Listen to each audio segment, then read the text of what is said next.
सुप्रभात विद्यार्थियों।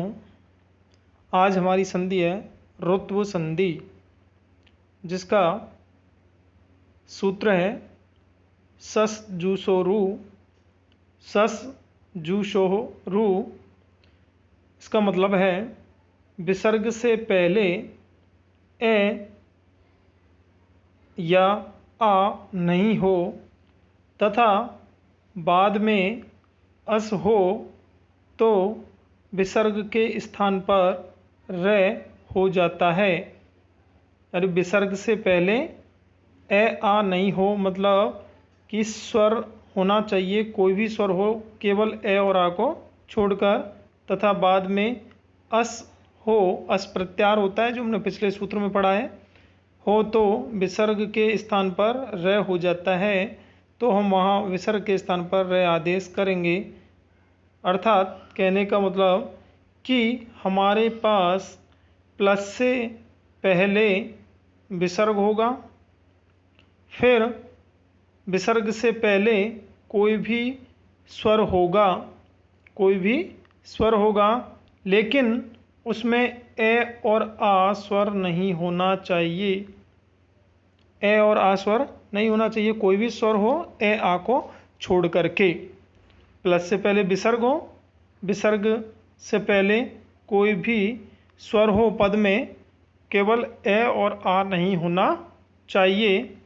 और फिर प्लस के बाद हमारे पास में अस प्रत्याहार होना चाहिए। अस प्रत्याहार जो हमने पिछले सूत्र में पढ़ा है वही है ये। तो अस प्रत्याहार होना चाहिए, जिसका मतलब होता है कोई भी स्वर हो, है हो और अंतस्थ हो। अंतस्थ का मतलब याद होगा आपको, इसलिए मैं पढ़ा है ये, वे, रे और ले, पहले भी पढ़ चुके हैं हम इनको। तो अंतस्थ मतलब ये, वे, रे, ले। तथा किसी भी वर्ग का पंचम, चतुर्थ और तृतीय वर्ण हो।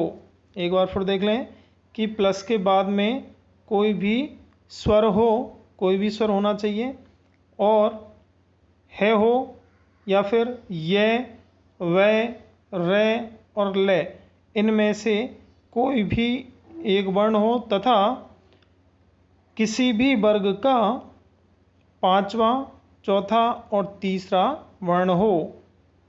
तो ऐसी स्थिति में हम वहाँ पर जो विसर्ग होगा उस विसर्ग के स्थान पर रे आदेश करेंगे। यानी हमको वहाँ विसर्ग को रे में परिवर्तित करना है। अब उसके उदाहरण देखते हैं और समझ में आ जाएगा। जिससे हमारा इसका पहला उदाहरण है कि दुहु प्लस आचार है। यहाँ प्लस से पहले विसर्ग भी है और विसर्ग से पहले दे में ऊ लिखा हुआ है। ऊ यानी स्वर है, या हमारे पास कोई भी स्वर होना चाहिए, तो ऊ हमारे पास स्वर है। इसके बाद में अस प्रत्याहार का कोई एक वर्ण होना चाहिए, तो हमारे पास आचार है, और आचार में आ है और आ स्वर में आता है और स्वर हमारे नियम में है। तो ऐसी स्थिति में हम जो ये विसर्ग है, तो इस विसर्ग के स्थान पर रे आदेश करेंगे। तो हम यहाँ रे करेंगे, रे आधा है यहाँ पर, तो रे कर देंगे उसमें, और आगे हमारे पास आ है, आ जो है वो स्वर है, तो आधे रे में आ जुड़ेगा तो रा हो जाएगा और हमारा पद बन जाएगा दुराचार है।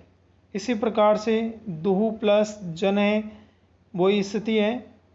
दे में ऊ है यहाँ पर, और आगे विसर्ग है, और फिर जय यहाँ लिखा हुआ है जो व्यंजन में आता है, जय जो तृतीय वर्ण है। और आगे जब हम इस विसर्ग के स्थान पर परिवर्तन करेंगे तो वो रे परिवर्तन हो जाएगा। और आगे हमारे पास हम देखेंगे कि हमारे पास रे आधा है यहाँ पर, और आगे हमारे पास जय है, और जय व्यंजन में आता है।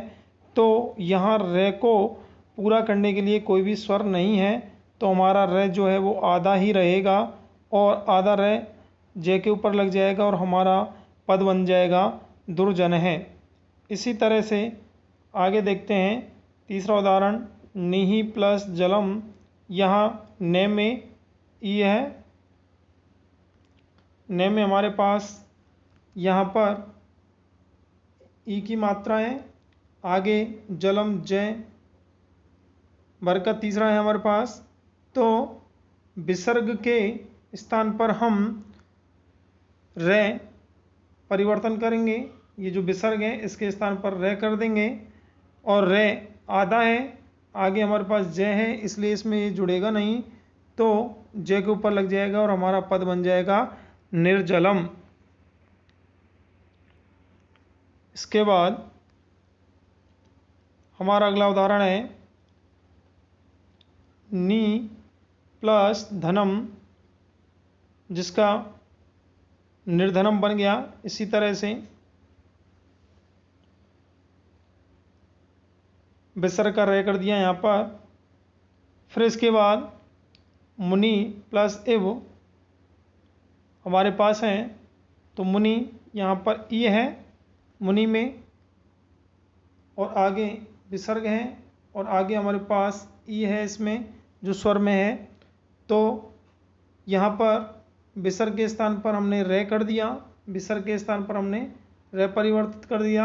आगे हमारे पास छोटी है, तो ये रे में छोटी की मात्रा लग जाएगी, री हो जाएगा, और हमारा पद बन जाएगा मुनिरिव। इसी तरह से हरि प्लस एवदत्त, यहाँ भी हरि में ई है, आगे विसर्ग है, और आगे ए आ रहा है जो स्वर में है। तो रे जो है वो यहाँ पर आधा होगा, लेकिन आगे हमारे पास क्या है, ए है, तो ए होने के कारण रे पूरा हो जाएगा और हमारा पद बन जाएगा हरीर बदत।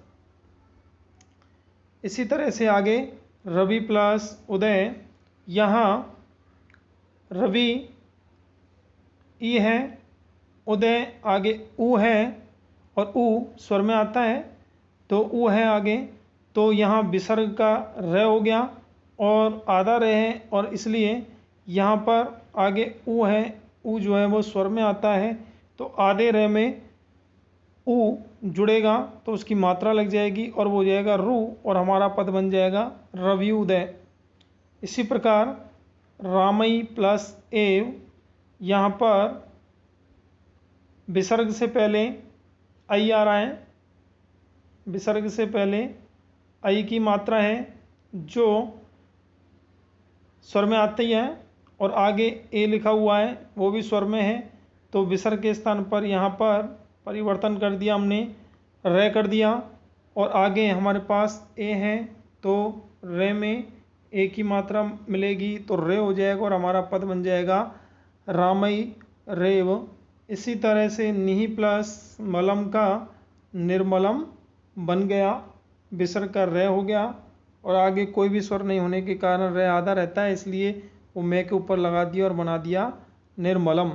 तो इस तरह से हमारे ये उदाहरण हुए।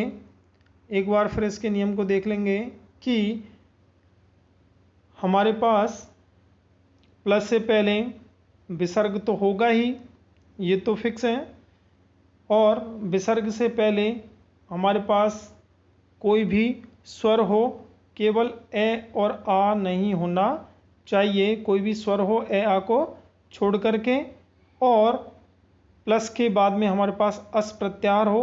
अस प्रत्याहार मतलब कोई भी स्वर हो, है हो, और अंतस्थ, अंतस्थ जैसा कि अभी बताया था कि अंतस्थ हमने पहले भी पढ़ लिए हैं, तो अंतस्थ का मतलब होता है ये, वे, रे और ले। तो ये चारों वर्ण अंतस्थ में आते हैं, तो इनमें से कोई भी एक वर्ण हो, और किसी भी वर्ग का पांचवा, चौथा और तीसरा वर्ण होना चाहिए।